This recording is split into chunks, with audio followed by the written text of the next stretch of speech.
Mustang, oh. US Federal Bureau of Investigation. Panalo. Sila doon. Makikibalita tayo kung ano ba ang pumapalo sa pangyayari ito. Ano ang nangyayari talaga? Meron na bang mga suspect po dito? Ano ang pagtinukoy Yan, oh. si Mr. Eastman? Nasa linya po natin si Police Lieutenant Colonel Aaron Thomas, spokesperson ng Police Regional Office Number 9. Colonel Calvin. Pogi. Yun, oh. Panalo. Magandang umaga po, Sir Melo. Update po natin tungkol dito kay Mr. Eastman. Ito po ba Ah, tututukan. nalaman natin kung sino po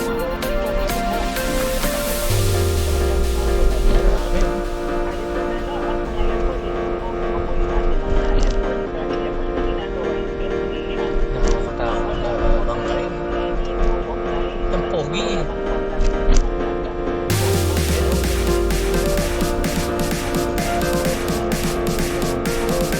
Pwede. Swerte. Swerte. Biyahe natin yun. Lumipad na. Wait lang. Huwag mo akong iwan.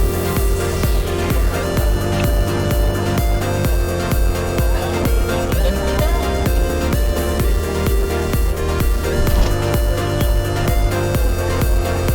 Mustang, oh.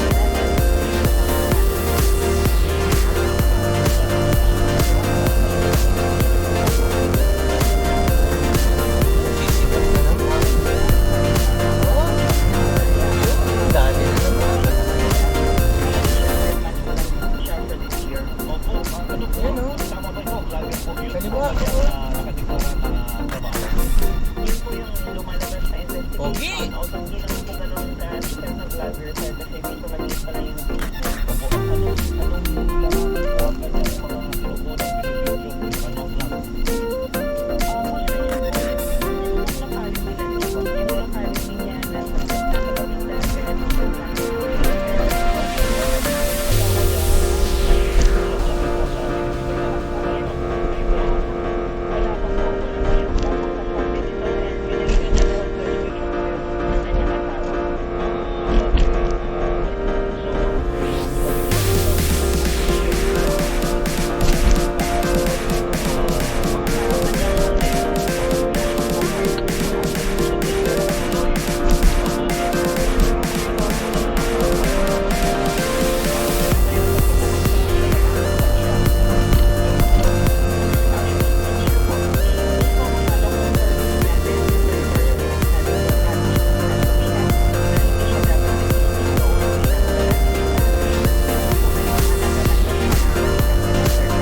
Lagi siyang sinasabihan na ganun, sir, na dapat umalis lang siya doon sa area kasi napaka-vulnerable siya na nasa tabing dagat. Kidnapper, ganon?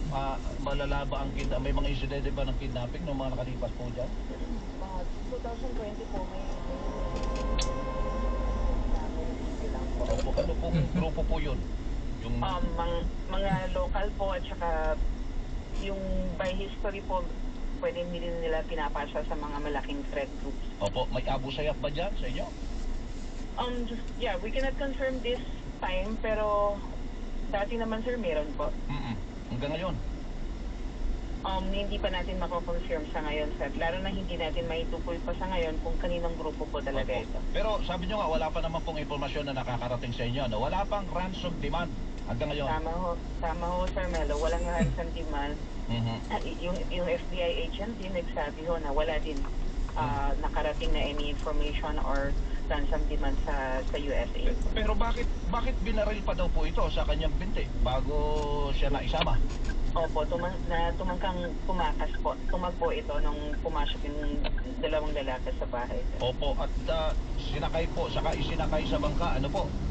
Opo, that's 500 meters lang away sa house nila. So, at itinawid. Opo, sir. Sir Melo. Sa dagat. So maaaring wala na po dyan sa Si mas Kuya, malapit hindi na matagal. po.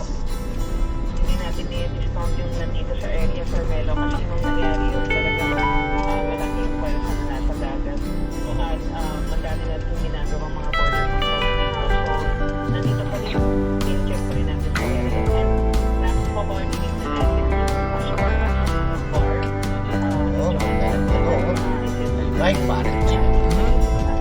Kamusta naman po yung kasama po dito sa ngayon?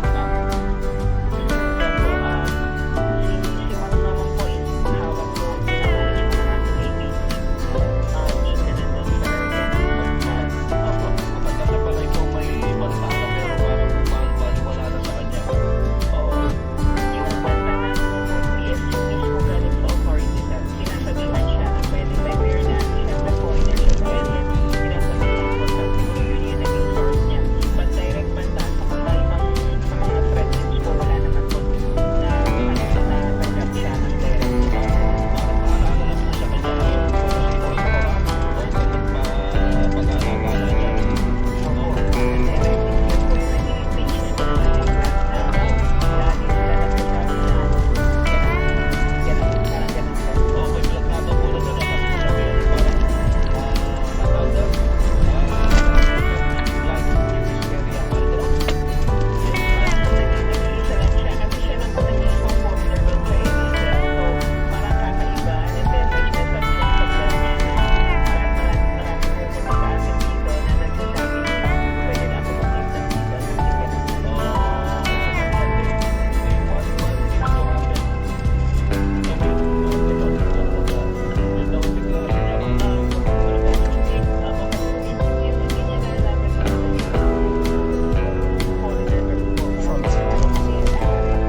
Tapos pinulpan ko agad, wala na po. Wala